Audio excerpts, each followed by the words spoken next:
Vacations disintegrate, the instant humiliation lands. Minutes after the checkered flag in Jeddah, Lewis Hamilton glared at a timing sheet that screamed plus 30 seconds next to his name, 30 whole heartbeats of racing eternity behind teammate Charles Leclerc. Without a word, he wiped every beach day, yacht dinner, and gala invite from his phone.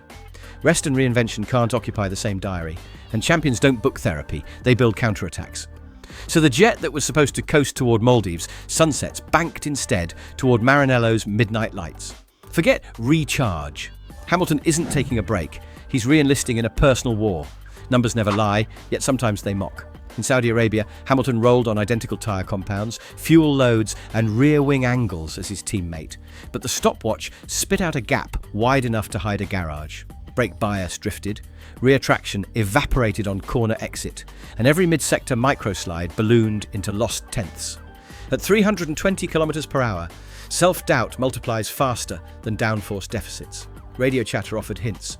Rear's gone, mate! But the clock shouted louder.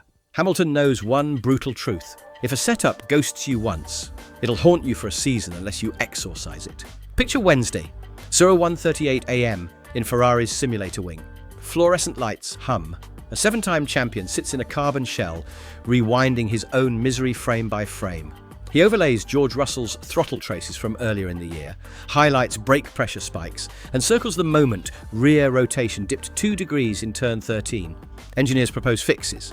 He counters with helmet cam footage. Then he straps into a hexapod simulator that bucks like a rodeo machine, chasing 0.05 seconds until the virtual steering wheel scorches his palms. Espresso substitutes dinner and sleep is a rumour. Across the garage, Charles Leclerc stepped onto the third step, Ferrari's first hardware of the season, yet his grin read more obligation than celebration. He dismissed P3 as damage limitation because Saturdays still bleed them dry.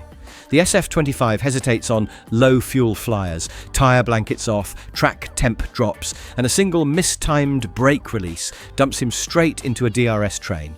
In modern Formula One, grid position is currency. Start behind row 2 and you're already paying interest all race long. Leclerc knows he needs pole positions, not podium platitudes. Sim blocks, aero map deep dives, cockpit ergos. Wednesday to Friday, Hamilton, full load correlation tests, mechanical grip hunts, steering column redesign debate. Saturday, joint debrief, where both drivers trade telemetry overlays like dueling guitar solos. Meanwhile, race engineers hustle between bays, clutching USB sticks of fresh data, and the CFD team projects neon-coloured vortices onto 8-metre walls. Cooperation is polite. Competition is palpable. Both know the truth. If Ferrari can't blend their feedback, upgrades will fracture instead of fuse. Bahrain delivered a sculpted floor that herds vortices like domesticated tornadoes. Jeddah bolted on a skinny rear wing that slashed drag while exposing balance quirks. Miami, however, is slated for Ferrari's first integrated evolution. Slimmer side pods, reprofiled nose for extra front-end bite, a beam wing that spoons the diffuser to conjure downforce without drag. Early wind tunnel numbers whisper about half-second gains, but tunnels ignore Gulfstream gusts and turn 17 bumps. Only asphalt and infrared cameras will speak the truth. When Lewis cancels brunch, PR staff sweat. When he cancels an entire week, the paddock trembles. He's toggled into obsession protocol, the same mindset that erased a 2018 points gap and engineered the 2020 pole streak. Dawn begins with breathwork and slow blink visualization, followed by gym circuits built on rapid response drills. Then come telemetry spelunks, thousands of micro data points turned into color-coded insight. He even remolds seat foams, millimeter by millimeter, to sync spinal posture with micro-steering inputs. Rivals call it overkill. Sports psychologists call it flow state engineering. Translation: speed becomes his only currency. 2 alpha drivers can ignite scoreboards or ignite the garage. Leclerc bleeds Ferrari red 6 seasons deep in scarlet ambition. Hamilton, the incoming legend with 103 victories, wants one final legacy chapter in Italian ink. Both crave strategic priority, both hold equal veto weight in setup meetings, and both understand that on-track dominance decides off-track leverage. Engineers must translate contrasting driving styles into one coherent upgrade path. Fail to reconcile, and the SF25 becomes a bilingual diva that satisfies neither master. The Miami International Autodrome is a puzzle of billiard table straights sewn to parking lot chicanes. Track temps spike from 37 Celsius to 54 Celsius in minutes, and thunderstorms appear on radar like jump scares. Ferrari's narrower cooling inlets may slice drag, but risk cooking internals.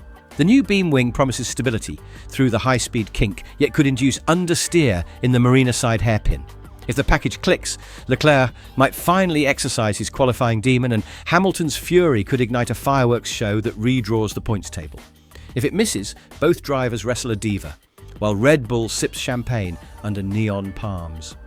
Every sector split, every onboard camera, every whispered radio call will write real-time sagas. Win or wobble, the Maranello machine will not pause. An even wilder aero update is penciled for Barcelona. Engine reliability tweaks for Spielberg, and a weight-saving chassis revision rumoured for Silverstone. Hamilton's presence accelerates every timeline. Investors loosen purse strings, departments extend overtime, and rival teams crank up spy photography budgets. Meanwhile, Leclerc's contract renegotiations hover in the background, adding pressure to deliver before pen meets paper. Every Friday press conference becomes a chessboard of signals, every paddock whisper a potential power shift, a cancelled vacation, a podium that tasted like pity applause, and a factory buzzing under perpetual fluorescent dawn. These are the ingredients simmering toward a boiling point season. Miami will decide whether Hamilton's scorched earth work week kickstarts Ferrari's roar, or whether Leclerc quietly tightens his grip on Maranello's heartbeat. Either way, remember, in Formula One, greatness doesn't recline on a yacht, it sharpens claws beneath data screens. So tune in, because somewhere between flaming brake discs and humid coastal air, the next chapter of Ferrari lore is already being typed, one keystroke at 18,000 revolutions per minute.